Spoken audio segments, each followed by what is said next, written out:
Hello everyone. तो चलिए आज का क्लास स्टार्ट कर देते हैं। और आज का क्लास आपका टेंस का नेक्स्ट पार्ट नंबर 5। इसमें हम लोग देख रहे हैं मोस्ट कन्फ्यूजिंग ग्रामर रूल्स, मतलब जो भी रूल्स आपस में कन्फ्यूजिंग होता है, कन्फ्यूजन क्रिएट करता है, उसको मैं एक साथ बताता हूँ और बाकी के रूल्स को भी बताता हूँ। ऐसा मत समझना कि बस कन्फ्यूजिंग रूल्स को बताने आया हूँ, ऐसी कोई बात नहीं है। कंप्लीट ग्रामर पढ़ा रहा हूँ आप लोगों को। अब ज़रा देख लो ये टेलीग्राम पर क्या है। आप सर्च करोगे त्रिगीतम, दो ग्रुप मिलेगा आपको। सर्च करोगे तो त्रिगीतम इंग्लिश यूट्यूब चैनल और त्रिगीतम फोरम क्लब, दोनों ही ज्वाइन हो सकते हो। डेली बेसिस पे आपको वहाँ पर क्विजेस मिलते हैं और वो बिल्कुल फ्री ऑफ कॉस्ट है। और कहाँ पैसे लगते हैं, क्या लगते हैं, इसके बारे में मैं ये बताऊँगा आज के वीडियो के लास्ट में, ठीक है। अब ज़रा देख लो यहाँ पे क्या है। फर्स्ट कॉन्सेप्ट आज का क्या है, ज़रा देख लो। यहाँ पर कुछ डिफरेंस के बारे में आपको ध्यान देने हैं। जितना बताऊँ उतना ध्यान में रखना। जो पढ़ के आए हो उससे इसको रिलेट मत करना। क्या उम्मीद करते हो कि सर मुझे इस तरीके से पढ़ाएं, या फिर जो मैं पढ़ के आया हूँ कहीं वो तो छोड़ नहीं रहे, ये क्यों नहीं बता रहे। तो इस तरीके के हलचल जो आपके दिमाग में चलता है ना, उसको थोड़ा सा कंट्रोल करो। जो बताऊँ, जितना बताऊँ उतना फोकस करो। जब ये सीरीज़ कंप्लीट हो जाएगा, मतलब टेंस मैं पूरा कंप्लीट पढ़ा दूंगा, तब आप देखना कि कितने सारे डाउट आपके क्लियर होते हैं और किस भ्रम में आज तक जीते थे और किस तरीके के आपके कॉन्सेप्ट में क्लैरिटी आती है, ठीक। अब जरा देख लो डिफरेंस बता रहा हूँ किसके किसके बीच। पास्ट इंडेफिनिट और पास्ट परफेक्ट के बीच में क्या डिफरेंस होता है, ध्यान देना। क्यों इसके डिफरेंस का सवाल यहाँ पे कैसे पैदा हो जाता है, ज़रा देख लो। होता ये है, मान लो एक ये टाइम लाइन है, यहाँ पर प्रेजेंट है। प्रेजेंट मतलब प्रेजेंट इंडेफिनिट है। जब आप किसी सेंटेंस को बोल रहे हो तो उसको ऑटोमेटिक ऐसा माना जाता है बाय डिफ़ॉल्ट कि वो प्रेजेंट इंडेफिनिट में, प्रेजेंट में ही बोला जा रहा है उस सेंटेंस को। फिर इस प्रेजेंट इंडेफिनिट से सबको रिलेट करते हैं। तो पास्ट इंडेफिनिट का मतलब ये है कि अगर प्रेजेंट से पहले किसी चीज़ को बोलें या किसी एक्शन का अंजाम हुआ है या फिर कोई घटना घटी है प्रेजेंट से पहले, तो वो हो जाता है आपका पास्ट इंडेफिनिट। क्या हो जाता है, पास्ट इंडेफिनिट। और अगर इस पास्ट इंडेफिनिट से भी पहले अगर कोई घटना घट जाए तो इसको बोलते हैं पास्ट ऑफ पास्ट। देख रहे हो, ये तो खुद पास्ट है और इसके पास्ट में घटना, यहाँ पर कोई घटना घट रही है, तो ये पास्ट ऑफ पास्ट कहलाता है। और इसी पास्ट ऑफ पास्ट के एक्शन को कहा जाता है कि किसमें है, पास्ट परफेक्ट में है। और एक चीज़ और ध्यान देना, प्रेजेंट से पहले आपका यहाँ पर कहीं प्रेजेंट परफेक्ट भी होता है। ये दोनों पास्ट की बातें कर रहे थे ना अभी तक, लेकिन प्रेजेंट इंडेफिनिट से पहले किसकी घटना घटती है, प्रेजेंट परफेक्ट की भी घटना घटती है, जो पास्ट इंडेफिनिट के बाद और प्रेजेंट इंडेफिनिट के पहले की घटना होती है, ठीक है। उसके बारे में तब जिक्र करेंगे जब वो टॉपिक आ जाएगा। अभी डिफरेंस बता रहा हूँ कि पास्ट इंडेफिनिट क्या होता है, पास्ट परफेक्ट क्या होता है। देख लो, तो पास्ट इंडेफिनिट के लिए क्या याद रखने हैं कि ये पास्ट के एक्शन के लिए होता है, मतलब सिंपल पास्ट एक्शन के लिए होता है। और ये पास्ट परफेक्ट जो होता है वो पास्ट ऑफ पास्ट एक्शन के लिए होता है। टाइमलाइन से समझ गए होंगे। अब जरा एग्जांपल से जरा देख लो कि क्या इसके बीच का फर्क है। यहाँ पर एक लाइन लिखा हुआ है, when he had finished his study, जब वो अपना स्टडी फिनिश कर चुका था। His mother enter the room, उसकी माँ क्या करती हैं, एंटर कर गई कहाँ पे, रूम में, ठीक है।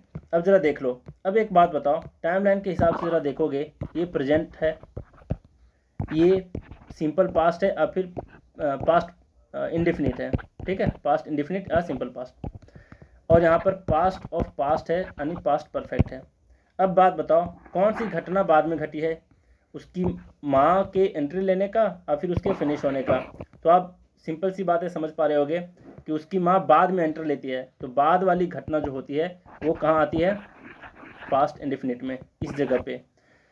और इस घटना होने से पहले, उसकी माँ के एंट्री लेने से पहले ही एक घटना घट चुकी है। किस चीज़ की घटना, उसके स्टडी का फिनिश होने की घटना जो है वो यहाँ पर फिनिश हो चुकी है। तो इसको कहेंगे पास्ट ऑफ पास्ट और फिर उस पार्ट को रखेंगे पास्ट परफेक्ट में। समझ गए, मतलब दो घटनाएं अगर एक साथ हुई हैं और जो घटना पहले हुई है उसको हम लोग रखेंगे पास्ट ऑफ पास्ट यानी पास्ट परफेक्ट में, जो हैड फिनिश्ड है ना। हैड प्लस वर्ब का थर्ड फॉर्म होता है जो पास्ट परफेक्ट में होता है, और ये पास्ट ऑफ परफेक्ट में है।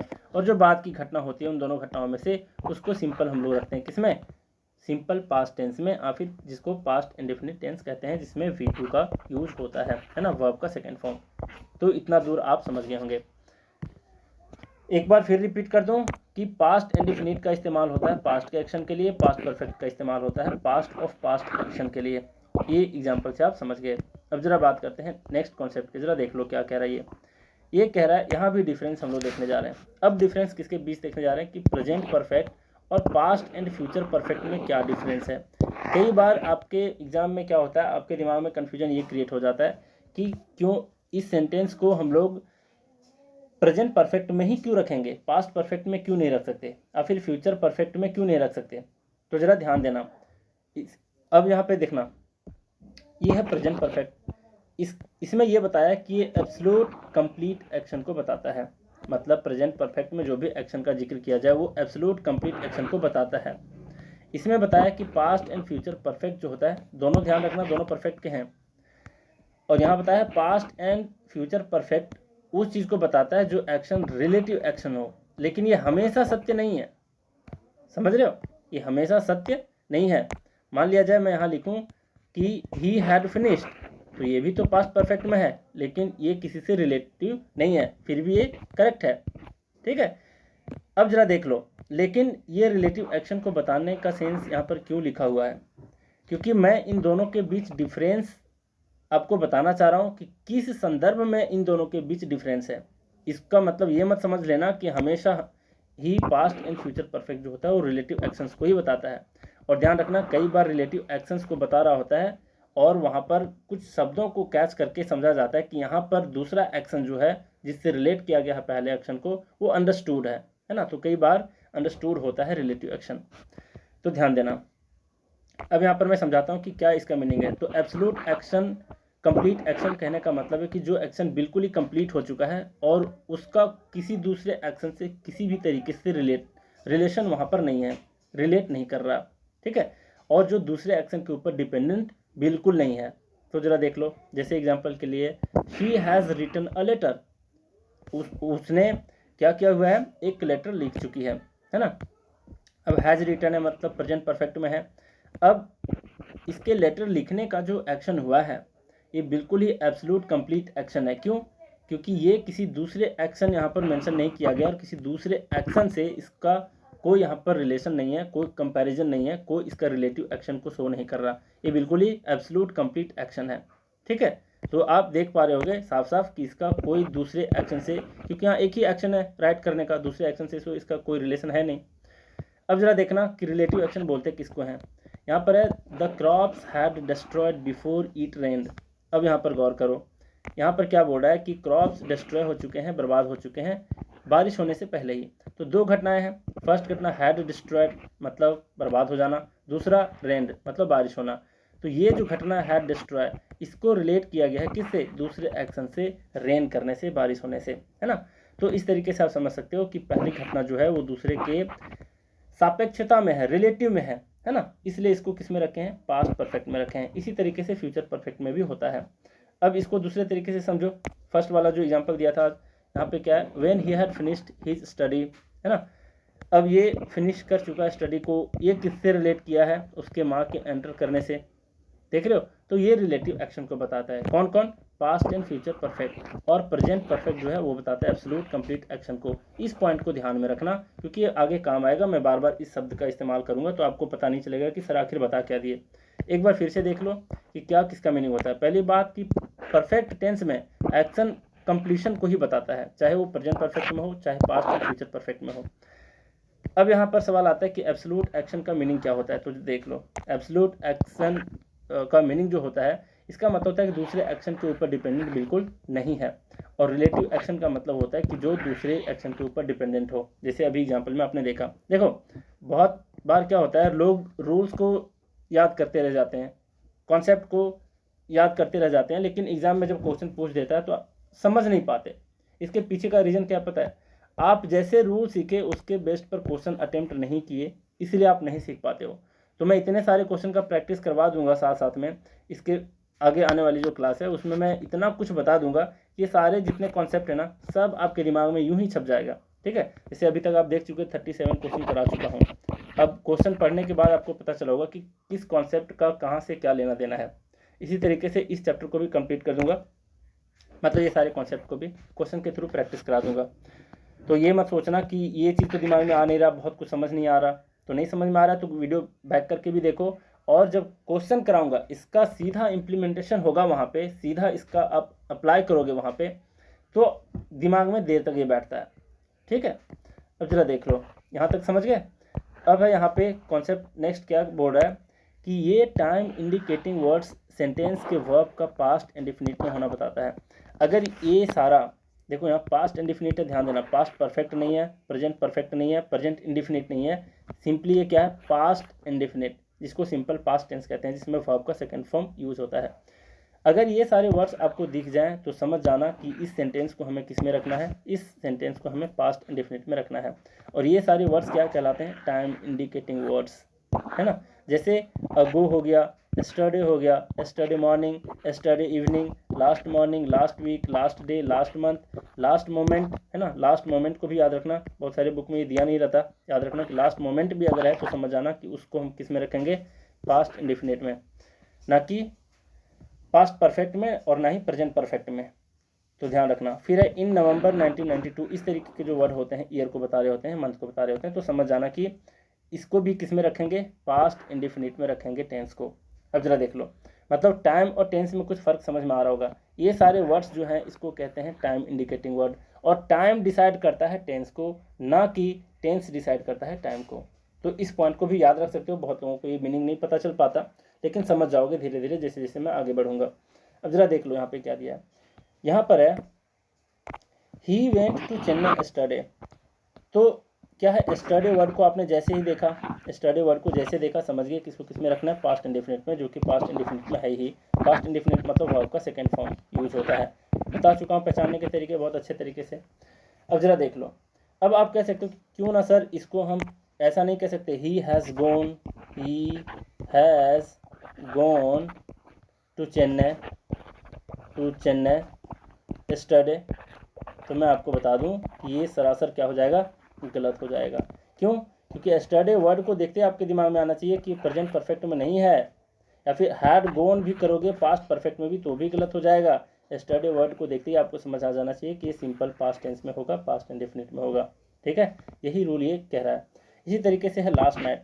तो Garima came to see me last night, Garima मुझे पिछले रात को मिलने आई थी, है ना। अब यहाँ पे क्या है, वर्ब का सेकंड फॉर्म, यानी क्या है, ये पास्ट इंडेफिनिट में है, सिंपल पास्ट टेंस में है। कैसे पता चला, लास्ट नाइट वाले वर्ड को देखते ही। इसको आप गरिमा हैड कम नहीं कर सकते, गरिमा हैज़ कम नहीं कर सकते, क्योंकि ये लास्ट नाइट यहाँ पर वर्ड दे रखा है ना। इसी तरीके से this building was built in 1992 में इस बिल्डिंग को बनाया गया था। तो यहाँ पर वॉज बिल्ट है, तो वॉज को देखे मतलब पास्ट इंडेफिनिट में, सिंपल पास्ट टेंस में। इसको भी समझ गए क्योंकि यहाँ पर जैसे दे रखा है ईयर को, तो इससे समझ जाना था कि ये सारे जितने टाइम इंडिकेटिंग वर्ड हैं इसको रखते हैं पास्ट इंडेफिनिट में। अब सबसे बड़ा सवाल ये क्रिएट होता है, जो थोड़ा सा क्या है, एसपी बख्शी वाले बुक में थोड़ा सा वो गलत ही दे दिया है, समझ लो एक तरह से, क्योंकि बहुत ज़्यादा डेप्थ में नहीं दिया उसमें। देख लो, उसमें क्या बताया कि पास्ट इंडेफिनिट में हम अगो को भी यूज़ करते हैं और बिफोर को भी यूज़ करते हैं। अगो वाले वर्ड अभी बताया है ना, ये टाइम इंडिकेटिंग वर्ड है, लेकिन अगो का इस्तेमाल होता है पास्ट इंडेफिनिट में और बिफोर का इस्तेमाल होता है पास्ट परफेक्ट में। तो ध्यान रखना इस बात को। उस बुक में टेंस के चैप्टर में जा करके देखोगे, दोनों को एक ही साथ मेंशन कर दिया गया है, जो कि बिल्कुल गलत है। देख लो कैसे। अगो का मतलब हो जाता है बैकवर्ड फ्रॉम द प्रेजेंट। तो अभी अगर ये प्रेजेंट है तो प्रेजेंट से पहले क्या होता है, पास्ट होता है, और पास्ट से पास्ट क्या होता है, पास्ट परफेक्ट होता है ना। तो वही कह रहा है बैकवर्ड फ्रॉम द प्रेजेंट, अभी से बैकवर्ड मतलब पास्ट को शो करना है, सिंपल पास्ट टेंस को या फिर पास्ट इंडेफिनिट टेंस को, है ना। और बिफोर का इस्तेमाल होता है before from the backward from the past, मतलब पास्ट से भी पहले, यानी क्या हुआ, past of past. Past of past किसको कहते हैं, पास्ट परफेक्ट टेंस को, है ना। तो बिफोर का इस्तेमाल होता है आपका पास्ट परफेक्ट में, लेकिन अगो का इस्तेमाल होता है सिंपल पास्ट टेंस में, पास्ट इंडेफिनिट में। ध्यान रखना, नहीं याद रख पाओगे तो एक क्लू दे देता हूँ, पहले ए आता है बाद में बी आता है। तो पहले क्या है आपका कि पास्ट इंडेफिनिट को याद रखना, पास्ट इंडेफिनिट, और बी से बी बाद में आता है, तो इसको ध्यान में रखना क्या, कि इसको हम लोग रखेंगे पास्ट परफेक्ट में, है ना, पास्ट परफेक्ट में। क्योंकि किसी बुक में आप देखने जाओगे तो पहले आपको टॉपिक मिलेगा पास्ट इंडेफिनिट, उसके बाद मिलेगा पास्ट कंटिन्यूअस, उसके बाद मिलेगा पास्ट परफेक्ट। तो बाद में ये मिलता है देखने को। इस तरीके से आप रिलेट करके याद रख सकते हो, है ना। वैसे याद करने की इसमें कोई ज़रूरत है नहीं, समझना है बस। देख लो यहाँ पर क्या है एग्जाम्पल में बताया है कि I finished my task 3 hours ago. अब 3 आवर्स अगो मैंने क्या किया, पहले अपना टास्क कंप्लीट कर लिया। अब देखो क्या है, ये अगो वाला वर्ड है, अगो वाला वर्ड है, तो सिंपल सी बात है कि इसमें ये टाइम इंडिकेटिंग वर्ड है, मतलब इस टाइम को बता रहा है। और टेंस को क्या बता रहा है, वर्ब का सेकेंड फॉर्म इसमें दिया है, इसको ये क्या बता रहा है, टेंस को। और किस टेंस को बता रहा है, वर्ब का सेकेंड फॉर्म यूज हुआ है, तो जाहिर सी बात है कि ये सिंपल पास्ट टेंस को प्रेजेंट कर रहा है या फिर पास्ट इंडेफिनिट को शो कर रहा है ना। तो टाइम और टेंस में फ़र्क भी देखने लग गए हो आप लोग कि क्या होता है क्या नहीं होता। तो अब ज़रा बताओ, अगो का इस्तेमाल तो पास्ट इंडेफिनिट टेंस में हो गया है, जो कि बिल्कुल ही क्या है, करेक्ट है। लेकिन यहाँ पर देखो, ध्यान दो, when I was born in 1992, है ना, his parents had got married 5 years ago. देखो इसमें 2-3 कॉन्सेप्ट है, जो पिछले कॉन्सेप्ट बता चुका हूँ उसका भी और इस कॉन्सेप्ट का भी यहाँ पर इस्तेमाल हुआ है। देख लो यहाँ पर 2 घटनाएं घटी हैं। पहले घटना किसी का बोर्न होने का, दूसरी घटना जो है वो गॉट मैरिड का। अब आप बताओ, ये सेंटेंस को जब बोला जा रहा है तो कब बोला जा रहा है, सिंपल सी बात है कि प्रेजेंट टेंस में बोला जा रहा है ना, प्रेजेंट में बोला जा रहा है। ये ऑटोमेटिक समझा जाता है, किसी भी सेंटेंस को जब भी एक्सप्रेस करते हैं तो उसको ऑटोमेटिक बाय डिफ़ॉल्ट माना जाता है कि वो प्रेजेंट टेंस में ही एक्सप्रेस किया गया है। तो ज़रा देख लो, ये बोला है इन 1992, इन 1992 कहीं यहाँ पर होगा, इन 1992, है ना। और फिर बोला है कि he had got married 5 years ago. अब उससे भी पहले 5 साल के पहले, 5 साल के पहले मतलब 1987 की बात कह रहा है ना। तो 1987 क्या हो गया, ये तो आज से पहले पास्ट हो गया, ये मतलब पास्ट इंडेफिनिट, और ये पास्ट परफेक्ट। समझ पा रहे हो। तो जाहिर सी बात है कि जिस घटना का जिक्र जिस ईयर में हुआ होगा उसी को उस टेंस में रखेंगे। तो सिंपल सी बात है, इन 1992 इस टाइम लाइन के हिसाब से क्या है, पास्ट इंडेफिनिट में है। तो इस सेंटेंस को किस में रखेंगे, पास्ट इंडेफिनिट में। पास्ट इंडेफिनिट यहाँ बिल्कुल करेक्ट है ना। अब ज़रा देख लो, 5 years अगो बोला है, मतलब 5 साल पहले बोला है, उसके जन्म लेने से पहले, और ये नेचुरली भी है, वो उसके जन्म लेने से पहले उसके माता पिता शादी किए होंगे, है ना। तो पास्ट और पास्ट की घटना को बता रहा है, जिसको किस में रखना पड़ेगा, पास्ट और पास्ट की घटना को हम रखते हैं किसमें, उसको रखते हैं पास्ट परफेक्ट में, जो कि हैड गॉट मैरिड है, जो बिल्कुल ही क्या है, करेक्ट है। तो फिर इस सेंटेंस को गलत क्यों किया गया, दोनों जगह तो इस्तेमाल हुआ है, टेंस का करेक्ट यूजेस हुआ है यहाँ पे, तो फिर गलती है कहाँ, तो ज़रा ध्यान देना। मतलब समझ गए, एक बार फिर से दोहरा दूँ, इसमें 2 घटनाएं घटी हैं, एक 1992 में और एक घटना घटी है 5 साल के पहले, उससे भी 5 साल के पहले। तो ये पास्ट की घटना बता रहा है, तो पास्ट की घटना को बता रहा है, तो जो घटना पास्ट की घटना को बताए उसको पास्ट इंडेफिनिट में रखेंगे, जो वॉज बोर्न है, करेक्ट है। और जो पास्ट और पास्ट की घटना को बताए उसको किस में रखेंगे, पास्ट परफेक्ट में रखेंगे। ये यहाँ तक क्लियर है। अब ज़रा देख लो, यहाँ पर है his parents had got married 5 years ago. अब यहाँ पर इस्तेमाल हुआ अगो वाले वर्ड का। तो कहोगे कि जाहिर सी बात है कि अगो जो है यहाँ पे, इसका इस्तेमाल किस में होना चाहिए था, इसका इस्तेमाल तो होना चाहिए था बैकवर्ड फ्रॉम द प्रेजेंट, मतलब पास्ट इंडिफिनिट में। तो ये पास्ट इंडिफिनिट में क्यों नहीं रहा, ये आपके दिमाग में आ रहा होगा, है ना। तो आपको लग रहा होगा कि अगो का इस्तेमाल हो चुका है, तो क्यों ना इसको सिंपली गॉट मैरिड ही रहने दें, मतलब सिंपल पास्ट में रहने दें और पास्ट इंडेफिनिट में रहने दें, क्योंकि अगो का इस्तेमाल हो चुका है। तो मैं बता दूं कि यहाँ पर टेंस में आप चेंजिंग नहीं कर पाओगे, क्योंकि 2 टेंस यहाँ पर, मतलब 2 एक्शन यहाँ पर है, और जो घटना पहले घटती है उसको हम लोग रखते हैं किसमें, पास्ट परफेक्ट में। और पहले से भी पहले मतलब बाद में जो घटना घटती है, 2 एक्शन में सबसे पहली घटना घटती है उसको रखते हैं पास्ट परफेक्ट में, जो है यहाँ पे। दूसरी घटना है जन्म लेने का, जो बाद में हुई है इस घटना से पहले बाद में, तो उसको रखेंगे सिंपल पास्ट में और पास्ट इंडेफिनिट में, करेक्ट। तो टेंस तो यहाँ बिल्कुल सही है, आप इसको हटा भी नहीं सकते। तो इस्तेमाल क्या करना पड़ेगा कि हैड गॉट मैरिड है, मतलब पास्ट परफेक्ट है, तो पास्ट परफेक्ट के लिए कौन सा वर्ड का इस्तेमाल होगा, अभी देखें, पास्ट और पास्ट के लिए बिफोर शब्द का इस्तेमाल होता है, इसलिए अगो को यहाँ पर हटा करके बिफोर का इस्तेमाल करना पड़ेगा। कोई समझे या नहीं समझे, एक बार फिर से मैं दोहरा देना चाहता हूँ ताकि आपके दिमाग में छप जाए इसमें गलती क्या है। सिंपल सी बात है, ये सेंटेंस को मान लिया जाए आप अभी एग्जाम में अटेम्प्ट कर रहे हो, सेम क्वेश्चन है, क्या है देख लो, 2 घटनाएं घटी हैं, एक जन्म लेने का और एक किसी की मैरिड होने का। मैरिड होने की घटना पहले घटी है, इसलिए हैड गॉट मैरिड हो गया, मतलब पास्ट परफेक्ट में हो गया। और ये बाद में घटी है जन्म लेने की घटना, उसके इस शादी के बाद की घटना है वो, तो इसको रखेंगे सिंपल पास्ट में या पास्ट इंडेफिनिट में, राइट। अब ज़रा देख लो, तो गलती कहाँ है कि इस सेंटेंस जो पास्ट परफेक्ट वाले सेंटेंस में है उसमें अगो का इस्तेमाल कैसे कर देंगे। इसमें तो आपको इस्तेमाल करना पड़ेगा बिफोर शब्द का, ठीक है। ये तो आप समझ गए, तो क्या गलती है क्या नहीं है ये समझ गए। अब जरा देख लो नेक्स्ट कॉन्सेप्ट, इसमें भी डिफरेंस बताने की कोशिश कर रहा हूँ किसके किसके बीच, प्रेजेंट इंडेफिनिट और पास्ट इंडेफिनिट में क्या फ़र्क है। ये बहुत इंपॉर्टेंट चीज़ है, बहुत इंपॉर्टेंट है ना। क्या फ़र्क है ज़रा देख लो दोनों के बीच, दिख रहा होगा मुझे लग रहा है। प्रेजेंट इंडेफिनिट है, इसका मतलब है कि ये फ्रीक्वेंट, रेगुलर और हैबिचुअल एक्शन के लिए इस्तेमाल होता है। ये मैं कल भी बता चुका हूँ, लेकिन ब्रैकेट में एक लिखा हुआ है क्या कि सिंगल इवेंट एक्शन के लिए इसका इस्तेमाल नहीं होता। मैं सब समझाऊंगा सिंगल इवेंट एक्शन क्या होता है। फिर बोला है पास्ट इंडेफिनिट। अब मैं बोला था कि फ्रीक्वेंट एक्शन, रेगुलर एक्शन और फिर हैबिचुअल एक्शन हो तो वो प्रेजेंट इंडेफिनिट में भी इस्तेमाल कर सकते हैं, पास्ट इंडेफिनिट में भी कर सकते हैं, फ्यूचर इंडेफिनिट में भी कर सकते हैं, वो तो बात करेक्ट है। जो यहाँ भी बोला गया है कि इसका भी इस्तेमाल फ्रीक्वेंट एक्शन के लिए, हैबिचुअल एक्शन के लिए, रेगुलर एक्शन के लिए होता है। लेकिन फ़र्क इन दोनों में क्या है, इन दोनों में फ़र्क बताने आया हूँ आपको। सिर्फ ये इसके लिए इस्तेमाल होता है, लेकिन पास्ट इंडेफिनिट जो है वो सिंगल इवेंट एक्शन के लिए भी इस्तेमाल होता है। अब इस वर्ड को, इस कीवर्ड को ध्यान में रखना कि सिंगल इवेंट एक्शन है क्या और ये कैसे कन्फ्यूजन क्रिएट करता है आपके एग्जाम में। जैसे मैं समझाता हूँ एग्जाम्पल से, जरा देख लो। यहाँ पर है Garima goes to bed at 10 PM, मतलब ये उसकी आदत है, हैबिचुअल एक्शन है। तो यहाँ गोज कर दिए प्रेजेंट इंडेफिनिट में, ये बिल्कुल ही करेक्ट है। इसी तरीके से she reads a newspaper every morning, हर एक मॉर्निंग को वो पढ़ती है न्यूज़पेपर, तो ये उसकी आदत है। और फिर फ्रीक्वेंट एक्शन है तो इसको भी रखे हैं प्रेजेंट इंडेफिनिट में, ये भी करेक्ट है ना। अब जरा देख लो यहाँ पर है, आगे देखते हैं ये वाला, Gandhi ji use to spin in the afternoon. Gandhi ji का भी आफ्टरनून में एक फ्रीक्वेंट एक्शन हुआ करता था, वो स्पिन करने का, मतलब सूत काटने का, है ना। वो सूत काटते थे चरखे से।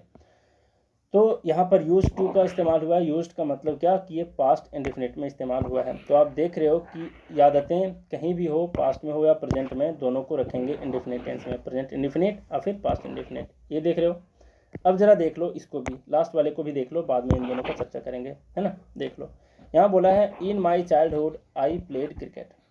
मैं अपने चाइल्डहुड में क्या करता था, क्रिकेट खेलता था, है ना। ये बिल्कुल ही करेक्ट है। क्यों? क्योंकि ये चाइल्डहुड की बात कह रहा है और ये चाइल्डहुड में उसकी आदत होगी या फिर फ्रीक्वेंट एक्शन होगा प्ले करने का, तो इसको हम पास्ट इंडेफिनिट में रखें। अब इसमें आप भाव समझना कि क्या सर मैं इसको प्रेजेंट इंडेफिनिट में लिख सकता हूँ।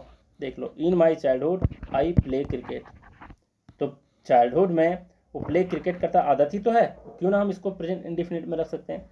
तो देख लो इसको हम प्रेजेंट इंडेफिनिट में नहीं रख सकते। क्यों? क्योंकि कभी कभी आपका कॉमन सेंस भी लगाना पड़ेगा एग्जाम में, वही समझाने के लिए एक टीचर भी होता है और मैं समझा रहा हूँ। देख लो यहाँ पर है in my childhood I play cricket, यही कह रहा हूँ कि ऐसा क्यों नहीं हो सकता, आई प्ले क्रिकेट क्यों गलत हो जाएगा, प्रेजेंट इंडेफिनिट में क्यों नहीं रहेगा। तो मैं आपको बताता हूँ, सिर्फ आई प्ले क्रिकेट है तो बिल्कुल करेक्ट है कि मैं क्रिकेट खेलता हूँ, ये आपकी आदत है, ये आपकी फ्रिक्वेंट एक्शन है ना, आप खेलते हो। लेकिन यहाँ पर जो वर्ड दिया हुआ इन माई चाइल्डहुड, मतलब आप अभी क्या हो, चाइल्डहुड में हो और आप क्रिकेट खेलते हो। तो जाहिर सी बात है कि अगर आप अभी चाइल्डहुड में हो ही और क्रिकेट खेलते ही हो तो इन माई चाइल्डहुड वाले फ्रेज का इस्तेमाल करना क्या ज़रूरत है यहाँ पे, इसकी कोई ज़रूरत नहीं है। आप सिंपली लिखोगे आई प्ले क्रिकेट तो समझ जाएगा इंसान, है ना, कि तुम अभी चाइल्डहुड में हो और प्ले क्रिकेट करते हो। लेकिन इसको मेंशन करने की आवश्यकता नहीं है कि in my childhood I play cricket, है ना, मैं अपने बचपन में क्रिकेट खेलता हूँ। अरे आप तो बचपन में ऑलरेडी हैं, तो इसको बताने की क्या ज़रूरत पड़ गई, इसलिए इसको आप प्रेजेंट इंडेफिनिट में नहीं रख सकते। समझ गई बात। तो ये इन माई चाइल्डहुड जो है इसका इस्तेमाल हुआ है पास्ट इंडेफिनिट के लिए, इसको पास्ट इंडेफिनिट में ही रखना पड़ेगा। ये पास्ट के फ्रीक्वेंट एक्शन है, ना कि प्रेजेंट का फ्रीक्वेंट एक्शन, ठीक है। अब ज़रा सिंगल इवेंट एक्शन होता क्या है ये ज़रा देख लो। यहाँ पर है माई सन ब्रेक्स द ग्लास। पढ़ने में कितना मस्त लग रहा है ना, कि मेरा जो बेटा है वो ग्लास को तोड़ता है ना। तो आपको लग रहा होगा हाँ भाई ये करेक्ट हो सकता है स्ट्रक्चर के हिसाब से, लेकिन ज़रा देख लो यहीं पे पता चलता है कि यहाँ इसलिए ये गलत है क्योंकि ये फ्रीक्वेंट एक्शन को नहीं बता रहा है। यहाँ पे ब्रेक्स जो है, तोड़ने का एक्शन जो है, ग्लास तोड़ने का एक्शन, ये फ्रीक्वेंट एक्शन नहीं है। किसी की आदत हो सकती है कि आपका जो बेटा है, आपका बेटा की ये आदत हो सकती है कि वो बार बार ग्लास को तोड़े। फ्रीक्वेंट एक्शन हो सकता है? ये नहीं हो सकता ना। वो एक बार ग्लास तोड़ सकता है, 2 बार तोड़ सकता है, डेली का काम तो है नहीं उसका। तो आप कैसे रख दोगे इसको प्रेजेंट इंडेफिनिट में? समझ गए? तो वो ये एक्शन जो है ये बार बार नहीं घटने वाली घटना है। कहते हो इसको, कोई एक बार घटने वाली घटना है। ग्लास को कोई एक बार तोड़ेगा, है ना। तो एक बार तोड़ेगा मतलब ये सिंगल इवेंट एक्शन है, ये बार बार फ्रीक्वेंट वाला एक्शन नहीं है। तो अगर सिंगल इवेंट एक्शन का भाव दे रहा है तो उसको हम प्रेजेंट इंडेफिनिट में नहीं रखेंगे, उसको हम पास्ट इंडेफिनिट में रखेंगे। ये इसका मतलब है कि माई सन ब्रोक द ग्लास, मेरा जो सन है वो ग्लास को ब्रोक कर दिया, है ना, तोड़ दिया, है ना। तो सिंगल इवेंट एक्शन का मतलब आप समझ गए कि किस तरीके से आपको एक्शन को, वर्ब्स को पढ़ते ही समझ जाना है कि किस चीज़ को बता रहा है, हैबिचुअल एक्शन है कि नहीं। अगर हैबिचुअल एक्शन है तो ये पास्ट का हैबिचुअल एक्शन है और फिर प्रेजेंट का हैबिचुअल एक्शन है, किसको कहाँ रखना है ये आप समझ सकते हो, है ना। तो यहाँ आप बिल्कुल क्लियर हो कि सिंगल इवेंट एक्शन के लिए आप प्रेजेंट इंडेफिनिट का यूज नहीं करते, पास्ट इंडेफिनिट का इस्तेमाल करते हो। समझ गए बात को? कोई इसमें दिक्कत नहीं होना चाहिए जहाँ तक मुझे लगता है, ठीक है। तो बहुत कुछ मैं आज भी सिखा दिया और मज़ा भी आया होगा। अगर आप लोग दिल से, एकदम दिल से पढ़ते हो और एकदम शिद्दत से पढ़ते हो ना, तो मुझे लगता है कि हर चीज़ समझ में आई होगी। बात ना आई हो तो 1-2 बार रिपीट कर लेना। नेक्स्ट वीडियो जो मैं लाने वाला हूँ प्रैक्टिस क्वेश्चंस के, इतना मज़ा आने वाला है, सारे कॉन्सेप्ट आपके दिमाग में बैठ जाएंगे। और मैं बता दूँ, पास्ट की बात कह रहा हूँ, मतलब ये जो टेंस है, टेंस, कंडीशनल और आपके मूड्स, ये तीनों एक ही चैप्टर में चलेगा, टेंस के अंदर ही। इसलिए वीडियो लंबी जा सकती है, टाइम टेकिंग हो सकता है। घबराना नहीं है, इसको बिल्कुल केमिस्ट्री की भांति समझना है। हर किसी का इस्तेमाल कैसे होता है वो समझना है। नेक्स्ट जो टफ टॉपिक माने जाते हैं इसमें, इन तीनों को छोड़ करके, वो है एक आपका डायरेक्ट इनडायरेक्ट स्पीच और आपका वॉइस, जो एक्टिव पैसिव वॉइस होता है उसको। तो नरेशन और वॉइस जो है उसको डिफिकल्ट माना जाता है। और आप जानते हो सीजीएल के मेंस में 25 से 30 क्वेश्चन पूछे जाते हैं, वो दोनों चैप्टर से अलग अलग, मतलब 60 क्वेश्चन अकेला, कई बार 50 से 60 क्वेश्चन पूछ ही लिया जाता है उसमें। तो उसको भी डेप्थ में पढ़ना पड़ेगा और टेंस को भी डेप्थ में पढ़ना पड़ेगा। बाकी चैप्टर जो है ना, जो बचपन से पढ़ते आए हो, नाउन, प्रोनाउन, एडजेक्टिव, एडवर्ब, सब बहुत आसान है, आप तुरंत समझ भी जाओगे, दिमाग में रह भी जाता है। लेकिन ये सारे जो चैप्टर हैं इसमें थोड़ा डेप्थ में ध्यान देना पड़ेगा, वरना प्री तो क्लियर कर लोगे, मेंस आपसे नहीं होना है अगर इन चैप्टर्स को आप इग्नोर करते हो, डेप्थ में नहीं पढ़ते हो तो। और यही मेरा प्रयास भी है कि मैं आपको इन डेप्थ पढ़ाऊँ, पूरे नॉलेज दूँ, है ना, छोड़ू नहीं है कोई भी कॉन्सेप्ट को। और आप मेंस के पेपर उठा करके देखना, इस सारे चैप्टर को पढ़ने के बाद बहुत मज़ा आएगा। चाहे बैंकिंग का हो, सीडीएस का हो, आईईएस का हो, या फिर ईपीएफओ का पेपर है, जाके देख लेना। एक स्टूडेंट है, स्टूडेंट नंबर 325 है या 330 है, ध्यान से उठ के देखो, पंजाब से हैं वो। ईपीएफओ की पेपर सेंड करी थी मेरे को, मैंने देखा, मैं नोटिस किया यार, सारे क्वेश्चन जो हैं एसपी बख्शी के सीरीज से हैं, जो मैं एसपी बख्शी में पढ़ा चुका हूँ। एसपी बख्शी बुक से ही पूछा गया, एक भी ऐसा वर्ड नहीं था उसमें जो एसपी बख्शी से बाहर पूछा हो। तो आप लोग इस चीज़ को समझना होगा आप लोगों को, कि जो मैं बातें आप लोगों को बताता हूँ कि एसपी बख्शी का इंपॉर्टेंस क्यों है, क्यों नहीं है, तब समझोगे जब आप एग्ज़ाम में अपीयर होगे, ठीक है। और मेरा टारगेट है इस प्रैक्टिस बैच और पर्सनल गाइडेंस के थ्रू कि एसपी बख्शी को पूरे याद करवा दूं। उसके सारे कंटेंट ऑलरेडी बन चुके हैं, सारे टेस्ट बन चुके हैं। अब जब से ज्वाइन करोगे तब से आपको मिलना स्टार्ट हो जाएगा, है ना। पुराने स्टूडेंट के साथ आपको नहीं चलना होगा। इसके बारे में अगर इंक्वायरी करना है तो आप इस नंबर पर व्हाट्सअप करना। और हाँ, पहले मैं टास्क दूंगा, टास्क आप कंप्लीट करोगे तो आपको ऑनलाइन टेस्ट मिलेगा। और ये ऑनलाइन जो टेस्ट होते हैं, इसके सारे क्वेश्चन जो होते हैं वो आपके टास्क में से ही होते हैं, है ना। यहाँ तक कि ऑप्शन भी आपके टास्क में से होते हैं, ताकि आप बार बार उन वर्ड्स को देखो और बार बार आपके दिमाग में बैठे, है ना। इसलिए ऑप्शन को भी इंक्लूड किया हुआ टास्क में से ही। और बहुत ही बढ़िया तरीके से आप सीखोगे। आप इस पर मुझे व्हाट्सअप करोगे, सिंपली लिखना प्रैक्टिस बैच या फिर पर्सनल गाइडेंस। आपको बिल्कुल नहीं लिखना हाय हेलो सर, है ना, हाउ आर यू, ये सब कुछ नहीं, फालतू चीज़ मत लिखा करो, है ना। काम की बातें किया करो, अपने पर्सनल प्रॉब्लम को शेयर करना, या फिर क्या कहते हो, आपकी क्या डिमांड है मेरे से, तो वो सब मत लिखा करना। मैं सबकी डिमांड पूरा कर दिया हूँ ऑलमोस्ट, है ना। धीरे धीरे जो भी छोटे मोटे टॉपिक बचे हैं उसको मैं कंप्लीट करा ही दूंगा। आप लोग जानते हो मैं कंप्लीशन पे बहुत ज़्यादा बिलीव करता हूँ, और आधी अधूरी बातें नहीं कहता, आधी अधूरी चीज़ों को पढ़ाता भी नहीं, ठीक है। तो आप मुझे यहाँ पर बताना पर्सनल गाइडेंस और फिर प्रैक्टिस बैच, मैं आपको प्रोसीजर बताऊंगा और जो वहाँ प्रोसीजर है उसको फॉलो करना है, पे करना है, उसके बाद आप स्टार्ट कर दोगे। कहोगे सर आप पेमेंट क्यों लेते हो? तो भाई सारे कंटेंट फ्री दे रहा हूँ, वीडियो तो पूरा फ्री दे रहा हूँ, सारे लेक्चर्स फ्री दे रहा हूँ, सारा नॉलेज फ्री दे रहा हूँ, तो कम से कम जो आप खुद के लिए ऑनलाइन टेस्ट लिखोगे उसके लिए पैसे नहीं दोगे? और इसमें मेरा भी तो बहुत ज़्यादा मेहनत है, टेस्ट क्रिएट करने में भी तो पैसे इन्वेस्ट करने होते हैं, घर से लगा के दूँ, है ना? तो समझ सकते हो इस बातों को। और चलो ठीक है, आप लोग इसी तरीके से सीखते रहो और हम लोग आज का क्लास यहीं रैप अप करते हैं। Thank you very much.